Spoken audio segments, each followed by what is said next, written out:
উচ্চ প্রাথমিকের প্যানেল প্রকাশে দেরি হওয়ার সম্ভাবনা। হাইকোর্ট থেকে প্যানেল প্রকাশের সিদ্ধান্ত, কিন্তু সেই প্যানেল প্রকাশ করতে দেরি হতে পারে। 14,052 জনের প্যানেলের সংখ্যা যথাযথ নয়।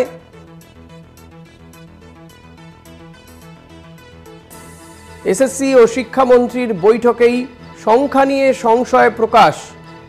এসএসসি এবং শিক্ষামন্ত্রীর বৈঠকেই সংখ্যা নিয়ে সংশয় প্রকাশ। সংখ্যার বিষয়ে আদালতের কাছে জানতে চাওয়া হবে। ফের আদালতের দ্বারস্থ হতে চলেছে এসএসসি। আগামী সপ্তাহেই আদালতের দ্বারস্থ হবে এসএসসি। উচ্চ প্রাথমিকের প্যানেল প্রকাশ নিয়ে যে সমস্যা দেখা দিয়েছে, এই নিয়ে কথা বলবো আমাদের প্রতিনিধি শুভঙ্কর মণ্ডলের সঙ্গে। শুভঙ্কর, ঠিক কি সমস্যা হলো, জটিলতাটা কোথায়? ঠিক দেখো, জানিয়ে রাখি এই মুহূর্তে সব থেকে গুরুত্বপূর্ণ খবর এটি, কেননা আগামী সপ্তাহে এসএসসি তারা হাইকোর্টের দ্বারস্থ হতে চলেছেন এই বিষয়টি নিয়ে। মূল সমস্যা যেখানে যে হাইকোর্টে যে নির্দেশ গত 28শে আগস্ট দেওয়া হয়েছিল, সেখানে কিন্তু বলা ছিল 14,052 জন উচ্চ প্রাথমিকের নিয়োগ হবে। এই ক্ষেত্রে সংখ্যাটাই সব থেকে বড় সমস্যা তৈরি করেছে, কেননা এসএসসি বলছে বা আমরা বিকাশ সূত্রে জানতে পেরেছি যে এই নম্বর বা এই সংখ্যাটি কিন্তু একেবারে এক্সাক্ট সংখ্যা নয়, বা বলা যেতে পারে এই সংখ্যাটাই ঠিক নয়।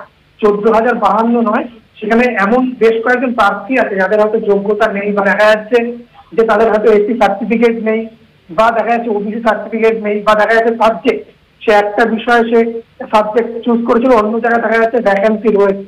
হয়তো সব মিলিয়ে এই সংখ্যাটা প্রায় 100 জন কমতে পারে, এমনই মনে করছে বিকাশ ভবন সূত্রে এমনই খবর।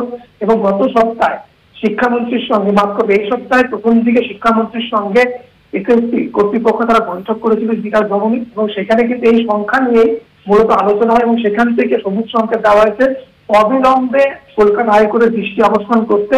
এবং সেই কারণে আগামী সপ্তাহে এসএসসি তারা আবার কলকাতা হাইকোর্টে আবেদন করতে চলেছে এই সংখ্যার বিষয়টি নিয়ে, কেননা যেই সংখ্যা বলা হয়েছে তার থেকে এসএসসি এবং বিকাশ ভবন মনে করছে যে আরো 100 জন কমতে পারে, অর্থাৎ সংখ্যাটা 13,500 কিছু কাছাকাছি এরকম হতে পারে। এবং সেইখানে দাঁড়িয়ে স্বাভাবিকভাবে কিন্তু তারা মনে করছে, মাফ করতে পারে 13,950 এরকম কিছু হতে পারে। এবং সেইখানে দাঁড়িয়ে স্বাভাবিকভাবেই কিন্তু তারা মনে করছে যে এই সংখ্যাটা জানানো দরকার রয়েছে, এবং সেখান থেকে অর্থাৎ হাইকোর্ট থেকে ক্ল্যারিফিকেশন পেলে, অর্থাৎ সেখান থেকে স্পষ্ট বার্তা পেলে এই বিষয়টি নিয়ে, কেননা হাইকোর্টে অনেক বিষয় আছে যেগুলো তাদের সামনে আসে না, সেটা তারা আকর্ষণ করতে চাইছে, দৃষ্টি আকর্ষণ করতে চাইছে কলকাতা হাইকোর্টের। এবং সেই কারণেই তারা আবেদন করতে চলেছে আগামী সপ্তাহে, এবং সেইখানে এই বিষয়টি জানানো হবে। এবং সেখান থেকে সবুজ সংকেত এলেই এসএসসি কিন্তু প্যানেল প্রকাশ করবে।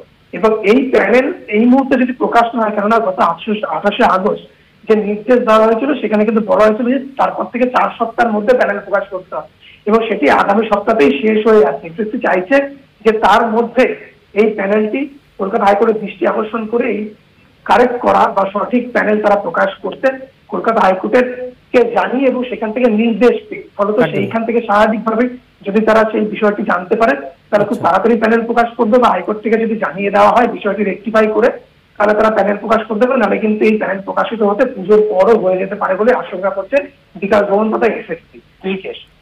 ধন্যবাদ শুভঙ্কর। কথা বলছিলাম প্রতিনিধি শুভঙ্কর মণ্ডল।